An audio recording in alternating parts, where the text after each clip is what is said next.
So you are looking at the SK 3/8 torque wrench.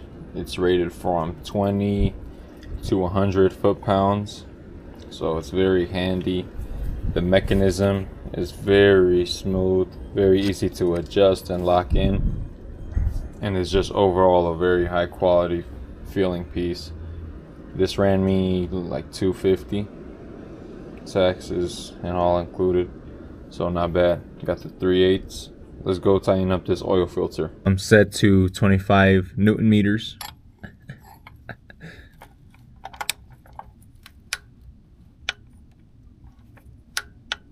Boom, that's it.